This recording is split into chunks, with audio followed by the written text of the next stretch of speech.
Salut à tous, salut à toutes, bonjour YouTube, je suis en stream, Gamers Origin TV, on est, le mec il regarde sa montre, 7h, putain je sais plus, 7h moins 5, 7000 viewers, il y a un raccord qui se fait, voilà évidemment vous dites dans le chat bonjour YouTube mais ça ne se voit pas, vous faites n'importe quoi. Je vais dans cette vidéo et comme ça va peut-être un petit peu profiter à ceux qui sont là, tout simplement vous parler du rang 5. Donc le rang 5 c'est quoi? Évidemment c'est le rang, c'est pas celui-là déjà. Le rang 5 c'est tout simplement celui qui n'apporte plus de série de victoires. C'est à partir de là où je dirais chaque victoire est beaucoup plus importante parce que quand vous êtes rang 24, du rang 24 au rang 5, vous pouvez jouer ce que vous voulez. D'ailleurs je vous conseille de jouer des decks fun, j'en ai parlé dans des vidéos ultérieurement. Vraiment, avant le rang 5, jouer des decks fun, genre... je sais pas, moi mes decks fun pour moi c'est voleur. On peut voir de toute manière tout simplement. Genre le voleur j'adore. Il y a le Reno Enzoto, c'est-à-dire c'est un paladin Enzot mais Reno un petit peu bizarre. Le Mage Freeze j'adore. Il y a quoi? Le prêtre aggro aussi. Prêtre aggro j'aime bien. Il y a le druide. Il y a quoi d'autre? Dans l'ensemble c'est les decks qui me plaisent tout simplement parce que je me dis qu'il y a des séries de victoires donc forcément ça va être plus rapide pour passer jusqu'au rang 5. C'est beaucoup plus rapide je dirais. Pour le ratio c'est 1-1-3. C'est-à-dire en gros il faut 3 fois plus de temps pour passer du rang 5 au rang légende que du rang 24 au rang 5. Donc forcément à partir de ce moment là chaque game est beaucoup plus importante. C'est-à-dire qu'il ne faut pas se dire bon bah je vais jouer n'importe quoi. T'enchaînes 2-3 victoires, 2-3 défaites quand t'es rang 5. Derrière il faudra faire 3 victoires pour remonter ce que t'as fait. Alors que quand tu perds 3 fois d'affilée en rang, on va dire 12, allez, t'es rang 12, tu perds 3 fois d'affilée. Derrière, si tu gagnes 3 fois d'affilée, tu vas gagner 5 étoiles. Donc forcément, le ratio n'est pas le même tout simplement. Donc l'idée c'est quoi? Ça c'est un conseil, en fait c'est une vidéo conseil tout simplement. Le conseil, genre prêtre murloc, non c'est un prêtre dragon. Enfin bref, je vous montre pas la liste parce que le deck est débile. Pour le coup il est vraiment débile. Ça permet de passer du rang 22 au rang 20 très très facilement. Cette vidéo ne sert à rien, c'est un troll? Non. Cette vidéo ne sert pas à rien. Tu te calmes toi. Je ne dis pas ton nom parce que je sais que tes parents regardent le stream. Voilà. Sinon, mot du médecin et terminé, bonsoir. Le conseil global, c'est presque un conseil de vie. Comment gérer le rang 5, comment gérer le rang 4. Quand je dis rang 5, c'est pareil. Hein. Un mec qui a un niveau rang 5, il a un niveau rang 4, il a un niveau rang 3, rang 1. C'est juste... Voilà, il joue juste... beaucoup moins. Un mec qui est bloqué en 5 il joue juste moins qu'un mec qui est bloqué en 1 tout simplement. C'est qu'une question de temps, je pense, de volume de jeu. Le conseil que je vais vous donner, je vais arrêter de parler, c'est de jouer des decks utilisant le moins possible l'ARNG tout simplement. Donc je vais vous donner deux decks précisément. Donc il y a le guerrier contrôle, c'est un deck qui n'existe pas. Apprends la vie avec Fichou, c'est un petit peu ça l'idée. Donc vous avez ce deck là, donc c'est un guerrier contrôle. Vous allez me dire, ouais, mais c'est quoi? Ça n'existe pas, guerrier contrôle, évidemment. Il y a guerrier tempo dragon, guerrier dragon contrôle, guerrier face, guerrier setoun. Et là, je vous apporte une liste qui n'existe pas. C'est un deck qui utilise extrêmement peu la RNG, mais qui est fort contre toute la méta, sauf le guerrier setoun. Guerrier setoun, il n'y en a pas des masses non plus. Je dirais qu'un guerrier sur 4, c'est un guerrier setoun. Et un match sur 5, c'est un guerrier. Donc forcément... peut-être un match sur 4, c'est un guerrier. Donc à la fin, vous faites le ratio. Un match sur 20 est un guerrier setoun. Franchement, ça vaut le coup. Et même des fois, si le mec joue vraiment mal, vous allez gagner. Enfin bref, ce deck utilise peu la RNG, il est très fort. Ça demande évidemment, c'est un guerrier contrôle. Donc forcément, les games sont longues. Donc évidemment, quand vous êtes en série de victoires, faut pas jouer des decks comme ça. Faut jouer des decks très rapides. Enfin, c'est mieux quand même, en tout cas. Mais quand une victoire compte beaucoup plus, voilà, jouer des decks très réfléchis, très contrôle. Voilà, tout simplement parce que vous allez vous concentrer. Si vous jouez qu'une heure par jour, ce que j'admire chez Fissou, ce sont ses connaissances en maths. Comment gagner en 4 avec 5 étoiles? Ah ouais, non, mais je dis n'importe quoi. Mais si vous continuez à m'écouter, vous êtes fini. Hein. Vous allez bientôt exploser. C'est quand qui tourne la vidéo? Je sais pas, je la lancerai tout à l'heure, je pense. Donc des decks utilisant peu la RNG, c'est la clé de voûte de notre régiment. Vous avez ce guerrier là et vous avez surtout... Et alors là, c'est mon petit bijou, celui-là. C'est le Reno Enzot, qui est fait pour battre les agros, donc très fort dans la méta, parce que vous avez deux... Je parle pas très fort, sinon on va me voler l'idée. Sur les chaînes annexes, je dirais. Voilà. L'héroïne altruiste, qui est extrêmement fort contre les agros. Évidemment, vous avez forcément... C'est un deck Enzot, vous avez le Enzoth, voilà, il y a beaucoup moins de cartes de late game que les versions classiques, mais il en reste tout aussi fort. Évidemment, vous avez l'Harrison, vous battez un petit peu tout avec ce deck, mais voilà, Guerrier Control et Reno Enzoth, pour moi, c'est des mêmes decks. C'est des decks qui battent tout dans la méta, mais ça demande énormément de concentration. Les games vont pratiquement à la fatigue, donc évidemment, c'est uniquement des decks pour moi que vous devez jouer au rang 5, au rang 4, enfin en tout cas dans les rangs où vous ne pouvez pas setup, je dirais, des doubles étoiles, tout simplement des doubles étoiles. Et enfin, donc voilà, il y a les deux decks, je dirais, sans variance. Et vous pouvez aussi monter, parce que vous n'êtes pas obligé de jouer que ces deux decks-là, c'est con. C'est pas mon Reno, ça c'est juste le Enzoth classique. Et vous pouvez aussi jouer également les, je dirais, les deux piliers de la méta, les deux decks qui sont pour moi les meilleurs decks de la méta et peut-être les meilleurs decks depuis bien longtemps dans Hearthstone. Vous avez le Shaman Cancer Totem tout simplement. Donc voilà, la version je l'ai déjà présentée, elle est très classique, mais en fait le deck est tellement fort qu'il n'est pas RNG. C'est ça qui est fou, le deck n'est pas RNG, il est trop fort. Donc bref, vous avez cette liste là et vous avez ça aussi, c'est un petit bijou je trouve ce deck. C'est le, en fait c'est le Zo très aggro, hein. Vous voyez il n'y a pas de Sea Giant. L'idée c'est quoi? C'est de se dire qu'il y a tellement de tour 1, tellement de tour 2 que forcément toutes les sorties, la plupart des sorties vont être sensiblement similaires et donc forcément bah il n'y a pas de RNG. Un deck RNG c'est quoi? Pour moi c'est un deck qui en fonction des games va faire des sorties complètement différentes. Le Shaman et le Zo ne font tout le temps les mêmes sorties parce qu'il y a beaucoup de tour 1, il y a beaucoup de tour 2. Donc voilà, ça aussi c'est un deck que voilà, évidemment ne le jouez pas en mode de cancer. Essayez de réfléchir à chaque play au mulligan. Par exemple, vous posez le mulligan, ça fait 80% de la game. Quand vous jouez des decks cancer, ne cliquez pas sur le mulligan en mode ouais j'ai un tour 1, j'ai un tour 2, je garde ma main. Posez-vous comme ça dans votre chaise et vous vous dites tout simplement ok, tour 1 je vais faire ça, si je fais ça l'adversaire pourra faire ça. S'il fait ça, ça peut être sympa donc je vais essayer de le garder. Par contre ça c'est un tour 3, si lui fait ça, ce tour 3 il va servir à rien, donc c'est un truc que je vais certainement jouer au tour 4. Donc voilà, vraiment, vous vous concentrez à fond sur le mulligan, ça peut être un petit peu long, mais sachez que chaque défaite que vous faites, derrière vous allez devoir faire une victoire pour juste rattraper. Donc c'est hyper long, donc vraiment la concentration c'est la clé quand vous êtes dans des rangs 1 étoile. Ce que je vais faire c'est que je vais un petit peu vous montrer tout simplement. En jouant le deck Enzoth, donc voilà, là je suis rang 4, mais c'est un petit peu comme le rang 5, c'est exactement pareil, c'est juste que j'ai joué un petit peu plus. Enfin, genre il y a 15 minutes de ça, j'étais rang 5, donc c'est pareil. Donc là, vraiment, je vais essayer de détailler un petit peu mes plays, et surtout le mulligan, hein, comme je vous ai dit, 80% de la game. Donc c'est un guerrier, comme je vous ai dit, une chance sur 5 que ce soit un guerrier Setoun, la plupart du temps c'est des guerriers tempo. Guerrier tempo, c'est plutôt des très bons match-up. Donc on a l'héroïne qui est sympa, on a la championne qui tue absolument tout dans son deck. La gardienne, je vais la garder également, pourquoi?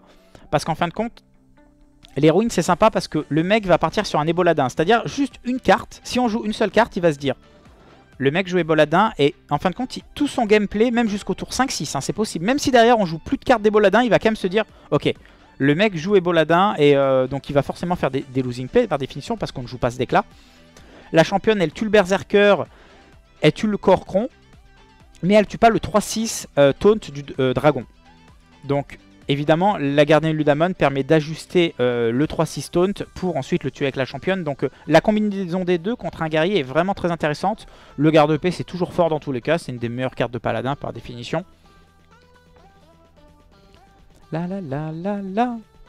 Double T4 100 pièces, voilà, c'est ce que je disais, c'est que le mulligan est très important et il faut analyser sa main et pas se dire bon bah là j'ai pas de tour 2 donc j'enlève ma main. Non, j'ai un double T4 100 pièces, oui, mais j'ai deux cartes qui permettent de faire des combinaisons qui justement sont bien contre guerrier. Mais évidemment, ça contre Zo c'est pas fort, ça contre Shaman c'est pas fort la combinaison des deux cartes. C'est vraiment contre certains decks tout simplement.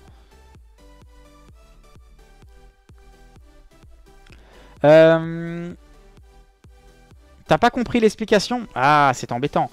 C'est embêtant parce que moi non plus pour le coup. Mais bon, c'est pas très grave. Je comprends rien, t'es trop fort. Non, tu comprends rien parce que je suis trop nul. Ok. Bon, pour le coup, on va un petit peu... Oh, on a la resub, c'est fabuleux. C'est cool de fêter son resub en tombant sur Fichou. Ah, tu viens de resub pour le 3e mois. Bah, bienvenue, enfin, re-bienvenue. Pour le coup, c'est Tons sur la GoHS TV. Merci en tout cas de continuer à donner, je dirais, ton aval aux décisions de Géo. Ça veut rien dire. Super étincelle dans War Control, ça sert à quoi? Ça sert à contrer le Setoun et à contrer la grande crinière, tout simplement. S'il n'y a pas beaucoup de Setoun, s'il n'y a pas beaucoup de grande crinière, tu enlèves cette carte. Voilà, neutraliser ces toons. Tes petits collègues du chat t'ont répondu. Je suis rect. C'est pas grave. C'est franchement pas grave. On va garde paix. Et maintenant on attend. Tout simplement, pour l'instant on ne sait pas encore ce qu'il joue. Il pourrait jouer ses toons. Il pourrait jouer tempo en fait. Soit c'est tout, soit tempo. Face c'est un petit peu moins joué. En tout cas Face ne joue pas Ghoul et on va dire ne commence pas à jouer tour 3 clairement. Après quand tu pièces ça... Ouais non, ça a du sens. Remarque ça a du sens. En tout cas cette personne est your teacher. Notez-le. De toute manière, je vais voir ici. S'il joue Berserker et qu'il trade... Enfin non, il peut pas trade, mais s'il joue Berserker, je sais que ça va être un super match-up. S'il joue Setoun, déjà, c'est un petit peu plus compliqué, honnêtement. En tout cas, il prend son temps. Donc il a certainement vu la vidéo avant qu'elle soit sortie. Bah oui, parce qu'il prend son temps, pas. Ok, dragon, magnifique. C'est un deck dragon, évidemment. Et franchement, c'est cool pour moi. C'est franchement cool parce que là, évidemment, je fais ce trade-là, je fais ce trade-là. Là, vous allez voir que pour 4, il a déjà piécé. Donc, voilà. Donc, tour 4, il va jouer la 3-6 taunt. Et là, je vais faire gardien du Daman sur sa 3-6 taunt. Je vais trade. Je vais avoir un board de 3-2, 3-4. Et là, il aura pratiquement déjà perdu la partie au tour 4 uniquement parce que j'aurais gardé tout simplement la double combinaison. Après, s'il joue pas la 3-6, bah, c'est encore mieux. Mais évidemment, là, pour lui, la 3-6, c'est voilà. Il joue la 3-6 taunt. Et là, je fais gardienne, je fais trade. Et en fait, tout simplement, là, j'ai pas vraiment réfléchi à mes plays. C'est uniquement le mulligan qui m'a fait gagner. Mais c'est important. Allez. Pourquoi il prend son temps comme ça? Il prend vraiment son temps. C'est chaud, hein. J'ai jamais vu ça de ma vie. Ah, c'est bon. Enfin, si, j'ai déjà vu ça, mais... Donc, on va... Hop. Trade. Face. Tout simplement... Si elle a une arme, évidemment, il va l'envoyer sur la 3-2. Mais mine de rien, il faut quand même grignoter un petit peu des PV. Oui, je suis passé sur Trollden d'ailleurs en parlant de ça. C'est le dernier épisode, le 174 je crois.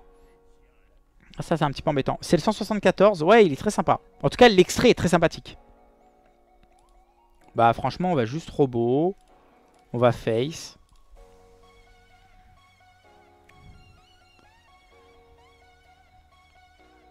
Fichou, t'es à Trollden. Oui, je sais. Mais ouais, non, franchement, Trollden fait vraiment des vidéos formidables. Moi, je regardais pas trop avant. Et au studio Géo, ils regardent tous Trollden. Et à chaque fois, ils sont genre, waouh, ils se marrent et tout. Et moi, je comprends pas. Et la dernière fois, j'ai regardé un petit peu, je me suis dit. Et franchement, c'est pas mal. Et au Hearthstone Festival aussi, il était là pour le coup. Et il a mis une vidéo un petit peu spéciale Hearthstone Festival qui était vraiment très drôle. Ok, donc là, il face, mais bon. C'est pas très grave. On va essayer de faire des bons trades. C'est vraiment la clé ici. Quand je dis bon trade, c'est quoi? Je pense que je vais garde paix là. Je vais trade là. Je vais faire ça. Non. Je crois que je vais faire ça. Et je vais faire guérison sur... Voilà, sur ma créature. Comme ça, elle repasse 6-6. J'ai une 3-3, une 6-6, une 1-1. Derrière, je suis très haut en life dans tous les cas. Donc il va pas me tuer. Enfin, mes 6 points de vie, de passer de 21 à 27. Honnêtement, ça change pas grand-chose, faut reconnaître. Et prochain tour, voilà, j'ai soit Tyrion, soit Ragnaros en fonction un petit peu de l'état de forme de mes créatures et de mes points de vie. On verra comment il joue. Voilà, il a que 4 cartes. S'il pioche, il a que 5 mana, donc il va pas pouvoir non plus faire des plays grandioses. Ici, il est vraiment pas bien. Voilà. Mais il est pas bien à partir du snowball de l'arme et de la gardienne d'Uldaman, tout simplement.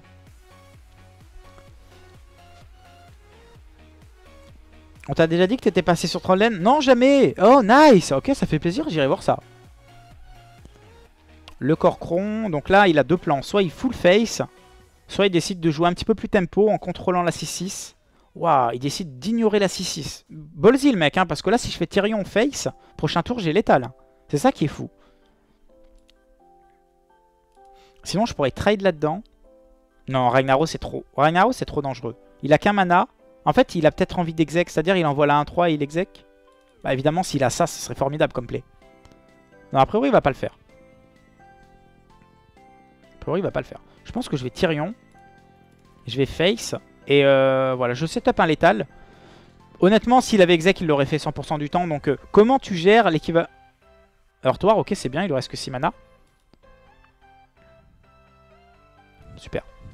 Et là en fait il a peut-être peur de piocher parce que s'il pioche, et bon derrière j'aurais forcément une arme dans un match-up comme ça, il a pas de silence. Si j'ai consacre, évidemment je peux mettre 7 dégâts. Et dans tous les cas, même avec l'arme je le tue en 2 fois. Donc comment il sort d'une situation comme ça? À moins de tuer la 6-6, mais tuer la 6-6 ça veut dire qu'il a envoyé toutes ses créatures dedans. Oh Narialaz, tu viens de subscribe pour le 7ème mois, bah écoute merci à toi. Narialaz, subscribed for 7 months in euro. Que dire de plus? Merci à toi en tout cas d'accorder ta confiance. Encore. Magnifique, AGO. Qu'est-ce qu'il fait là? Ouais, c'est bien, il y a des flèches. Oui, très bien. Allez. Ok, Drake Azur, donc bah là il est mort. Hein. Enfin non, il va tout envoyer là, mais il est mort quand même. Ok, il cherche son exec quoi. En fait ça change rien, je crois que même s'il a exec, il a perdu. Ouais, bien joué. Magnifique. Bon, bah, c'était une game rondement bien menée. Évidemment, la plupart des guerriers, c'est des guerriers tempo. Donc, voilà. Franchement, si vous jouez un deck, soit guerrier contrôle qui écrase guerrier tempo, soit Reno paladin qui n'existe plus dans la méta, vous allez vous régaler. En tout cas, voilà, j'espère que la vidéo vous a plu. En tout cas, je vous souhaite une bonne soirée, une bonne journée ou une bonne matinée. Tout dépend à quelle heure vous regardez cette vidéo. Je vous fais plein de bisous et à très bientôt, les petits loups.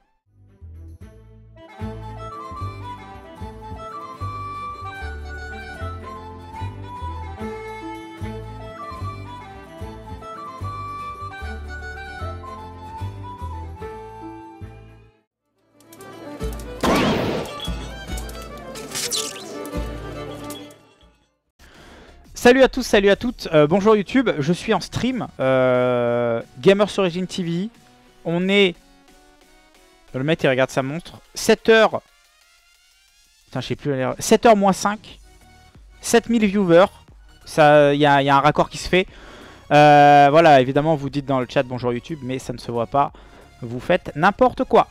Je vais dans cette vidéo et comme ça va peut-être un petit peu profiter à ceux qui sont là, tout simplement vous parler du rang 5. Donc le rang 5 c'est quoi? Évidemment c'est le rang, c'est pas celui-là déjà. Le rang 5 c'est tout simplement celui qui n'apporte plus de série de victoires. C'est à partir de là où je dirais chaque victoire est beaucoup plus importante parce que quand vous êtes rang 24, du rang 24 au rang 5, vous pouvez jouer ce que vous voulez. D'ailleurs je vous conseille de jouer des decks fun, j'en ai parlé dans des vidéos ultérieurement. Vraiment, avant le rang 5, jouez des decks fun, genre... je sais pas, moi mes decks fun pour moi c'est voleur. Bah, on peut voir de toute manière tout simplement. Genre le voleur j'adore. Il y a le Reno Enzoto, c'est-à-dire que c'est un paladin Enzot mais Reno un petit peu bizarre. Le Mage Freeze j'adore. Il y a quoi? Le prêtre aggro aussi. Prêtre aggro j'aime bien. Il y a le druide. Il y a quoi d'autre? Bah, dans l'ensemble c'est les decks qui me plaisent tout simplement. Parce que je me dis qu'il y a des séries de victoires. Donc forcément ça va être plus rapide pour passer jusqu'au rang 5. C'est beaucoup plus rapide je dirais.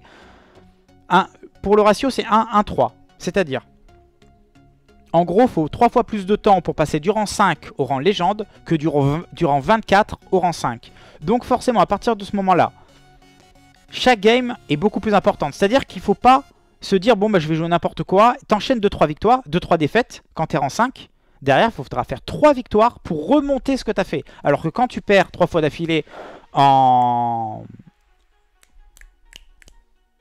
rang, on va dire 12. Allez, t'es rang 12, tu perds 3 fois d'affilée. Derrière, si tu gagnes 3 fois d'affilée, tu vas gagner 5 étoiles. Donc forcément, le ratio n'est pas le même tout simplement. Donc l'idée c'est quoi? Ça c'est un conseil. En fait, c'est une vidéo conseil tout simplement. Le conseil, genre prêtre Murloc, non, c'est un prêtre dragon. Enfin bref, je vous montre pas la liste parce que le deck est débile. Pour le coup, il est vraiment débile. Ça permet de passer du rang 22 au rang 20 très très facilement. Cette vidéo ne sert à rien, c'est un troll? Non. Cette vidéo ne sert pas à rien. Tu te calmes, toi. Je ne dis pas ton nom parce que je sais que tes parents regardent le stream. Voilà. Sinon, mot du médecin et terminé, bonsoir. Le conseil global, c'est presque un conseil de vie. Comment gérer le rang 5, comment gérer le rang 4 quand je... Magnifique, c'est un deck dragon, évidemment. Et bah, franchement, c'est cool pour moi. C'est franchement cool parce que là, évidemment, je fais ce trade-là, je fais ce trade-là. Là, vous allez voir que pour 4, il a déjà piécé. Donc voilà. Donc tour 4, il va jouer la 3-6 taunt. Et là, je vais faire gardien du Daman sur sa 3-6 taunt. Je vais trade. Je vais avoir un board de 3-2, 3-4. Et là, il aura pratiquement déjà perdu la partie au tour 4 uniquement parce que j'aurais gardé tout simplement la double combinaison. Après, s'il joue pas la 3-6, bah, c'est encore mieux. Mais évidemment, là, pour lui, la 3-6, c'est voilà. Il joue la 3-6 taunt. Et là je fais gardienne, je fais trade. Et en fait tout simplement là j'ai pas vraiment réfléchi à mes plays. C'est uniquement le mulligan qui m'a fait gagner. Mais c'est important. Allez. Pourquoi il prend son temps comme ça? Il prend vraiment son temps. C'est chaud. Hein. J'ai jamais vu ça de ma vie. Ah c'est bon. Enfin si j'ai déjà vu ça mais... Donc on va hop. Trade. Face. Tout simplement. Si elle a une arme évidemment il va l'envoyer sur la 3-2. Mais mine de rien il faut quand même grignoter un petit peu des PV. Oui je suis passé sur Trollden d'ailleurs en parlant de ça. C'est le dernier épisode, le 174 je crois. Ah, ça c'est un petit peu embêtant. C'est le 174, ouais il est très sympa. En tout cas l'extrait est très sympathique. Bah franchement on va juste robot. On va face.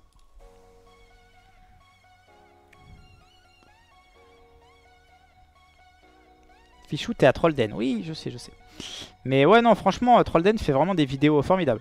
Moi je regardais pas trop avant et au studio Géo ils regardent tous Trollden et à chaque fois ils sont genre waouh ils se marrent et tout et moi je comprends pas. Et la dernière fois j'ai regardé un petit peu je me suis dit et franchement c'est pas mal. Et au Hearthstone Festival aussi il était là pour le coup et il a mis une vidéo un petit peu spéciale Hearthstone Festival qui était vraiment très très drôle. Ok donc là il face mais bon c'est pas très grave. On va essayer de faire des bons trades. C'est vraiment la clé ici. Quand je dis bon trade c'est quoi? Je pense que je vais garde paix là. Je vais trade là. Je vais faire ça. Non. Je crois que je vais faire ça.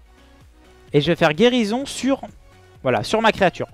Comme ça, elle repasse 6-6. J'ai une 3-3, une 6-6, une 1-1. Derrière, je suis très haut en life dans tous les cas. Donc il va pas me tuer. Enfin, mes 6 points de vie, de passer de 21 à 27. Honnêtement, ça change pas grand-chose, faut reconnaître. Et prochain tour, voilà, j'ai soit Tyrion, soit Ragnaros en fonction un petit peu de l'état de forme de mes créatures et de mes points de vie. On verra comment il joue. Voilà, il a que 4 cartes, 6 pioches, je demande des doubles étoiles. Et enfin, donc voilà, il y a les deux decks, je dirais, sans variance. Et vous pouvez aussi monter, parce que vous n'êtes pas obligé de jouer que ces deux decks-là, c'est con. C'est pas mon Reno, ça c'est juste le Enzot classique. Et vous pouvez aussi jouer également les, je dirais, les deux piliers de la méta. Les deux decks qui sont pour moi les meilleurs decks de la méta et peut-être les meilleurs decks depuis bien longtemps dans Hearthstone. Vous avez le Shaman Cancer Totem tout simplement. Donc voilà la version que j'ai déjà présentée, elle est très classique mais en fait le deck est tellement fort qu'il n'est pas RNG. C'est ça qui est fou, le deck n'est pas RNG, il est trop fort. Donc bref, vous avez cette liste là et vous avez ça aussi c'est un petit bijou je trouve ce deck. C'est le, en fait c'est le Zo très aggro hein. Vous voyez il n'y a pas de Sea Giant. L'idée c'est quoi? C'est de se dire qu'il y a tellement de tour 1, tellement de tour 2 que forcément toutes les sorties, la plupart des sorties vont être sensiblement similaires et donc forcément, bah il n'y a pas de RNG. Un deck RNG c'est quoi? Pour moi c'est un deck qui, en fonction des games, va faire des sorties complètement différentes. Le Shaman et le Zo ne font tout le temps les mêmes sorties parce qu'il y a beaucoup de tour 1 et il y a beaucoup de tour 2. Donc voilà, ça aussi c'est un deck que voilà, évidemment ne le jouez pas en mode de cancer. Essayez de réfléchir à chaque play au mulligan. Par exemple, vous posez... Le mulligan ça fait 80% de la game. Quand vous jouez des decks cancer, ne cliquez pas sur le mulligan en mode ouais j'ai un tour 1, j'ai un tour 2, je garde ma main. Posez-vous comme ça dans votre chaise et vous vous dites tout simplement ok tour 1 je vais faire ça, si je fais ça l'adversaire pourra faire ça. S'il fait ça, ça peut être sympa donc je vais essayer de le garder. Par contre ça c'est un tour 3 si lui fait ça, ce tour 3 il va servir à rien. Donc c'est un truc que je vais certainement jouer au tour 4. Donc voilà, vraiment, vous vous concentrez à fond sur le mulligan. Ça peut être un petit peu long, mais sachez que chaque défaite que vous faites, derrière vous allez devoir faire une victoire pour juste rattraper. Donc c'est hyper long. Donc vraiment la concentration c'est la clé. C'est la clé quand vous êtes dans des rangs 1 étoile. Ce que je vais faire c'est que je vais un petit peu vous montrer tout simplement. En jouant le deck Enzot. Donc voilà, là je suis rang 4, mais c'est un petit peu comme le rang 5. C'est exactement pareil, c'est juste que j'ai joué un petit peu plus. Enfin, genre il y a 15 minutes de ça j'étais rang 5 donc c'est pareil. Donc là vraiment je vais essayer de détailler un petit peu mes plays et surtout le mulligan hein, comme je vous ai dit 80% de la game. Donc c'est un guerrier comme je vous ai dit, une chance sur 5 que ce soit un guerrier Setun. La plupart du temps c'est des guerriers tempo. Guerrier tempo c'est plutôt des très bons match-up. Donc on a l'héroïne qui est sympa, on a la championne qui tue absolument tout dans son deck. La gardienne je vais la garder également, pourquoi? Parce qu'en fin de compte l'héroïne c'est sympa parce que le mec va partir sur un éboladin. C'est-à-dire juste une carte. Si on joue une seule carte il va se dire le mec joue éboladin et en fin de compte tout son gameplay même jusqu'au tour 5-6 hein, c'est possible. Même si derrière on joue plus de cartes d'éboladin il va quand même se dire ok Le mec joue Eboladin et donc il va forcément faire des losing plays par définition parce qu'on ne joue pas ce deck là. La championne elle tue le Berserker, elle tue le Korkron, mais elle tue pas le 3-6 taunt du dragon. Donc évidemment la gardienne Ludamon permet d'ajuster le 3-6 taunt pour ensuite le tuer avec la championne. Donc la combinaison des deux contre un guerrier est vraiment très intéressante. Le garde-épée c'est toujours fort dans tous les cas, c'est une des meilleures cartes de paladin par définition. La la la la la. Double T4 100 pièces, voilà, c'est ce que je disais, c'est que le mulligan est très important et il faut analyser sa main et pas se dire bon bah là j'ai pas de tour 2 donc j'enlève ma main. Non, j'ai un double T4 100 pièces, oui, mais j'ai deux cartes qui permettent de faire des combinaisons qui justement sont bien contre guerrier. Mais évidemment, ça contre Zo c'est pas fort, ça contre Shaman c'est pas fort la combinaison des deux cartes. C'est vraiment contre certains decks tout simplement.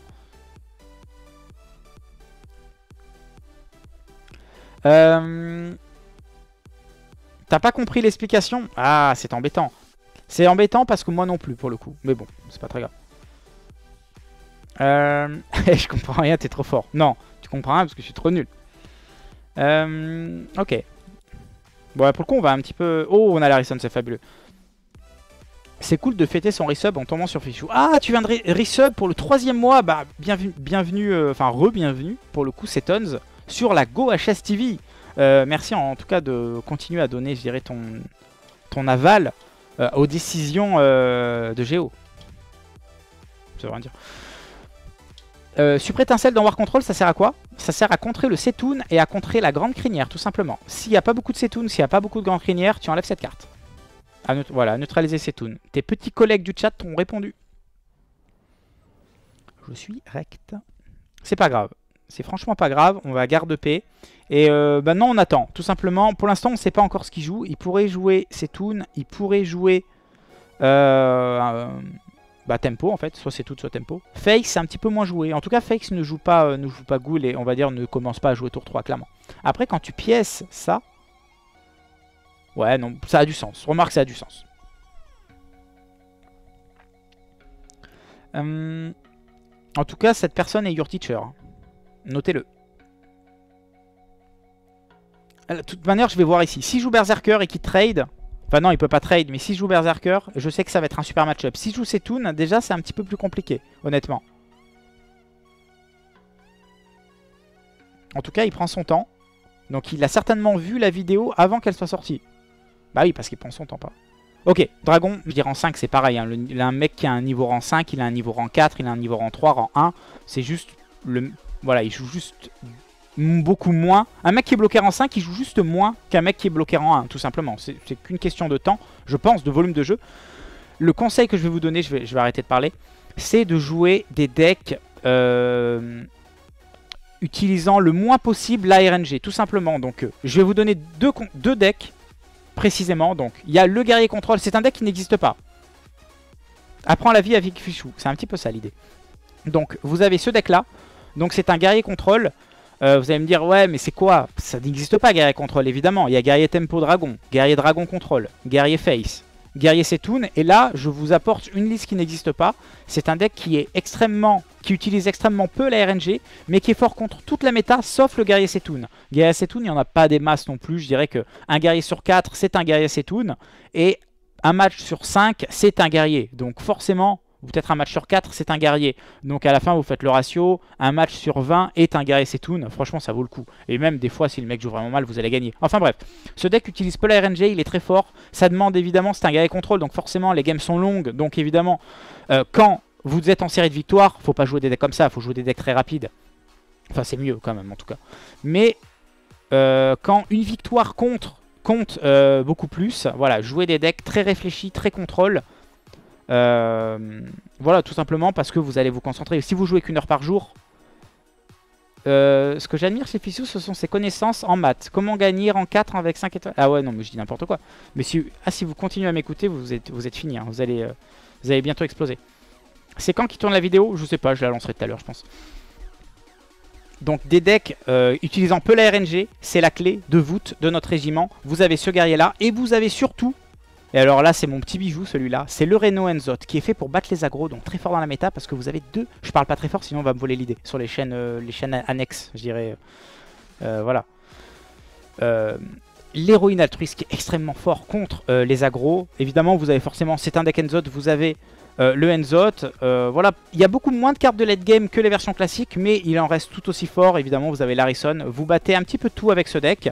Mais voilà, Guerrier Control et Reno Enzoth, pour moi, c'est des mêmes decks. C'est des decks qui battent tout dans la méta, mais ça demande énormément de concentration. Les games vont pratiquement à la fatigue. Donc, évidemment, c'est uniquement des decks, pour moi, que vous devez jouer au rang 5, au rang 4, enfin en tout cas dans les rangs où vous ne pouvez pas setup, je dirais, des doubles étoiles, tout simplement.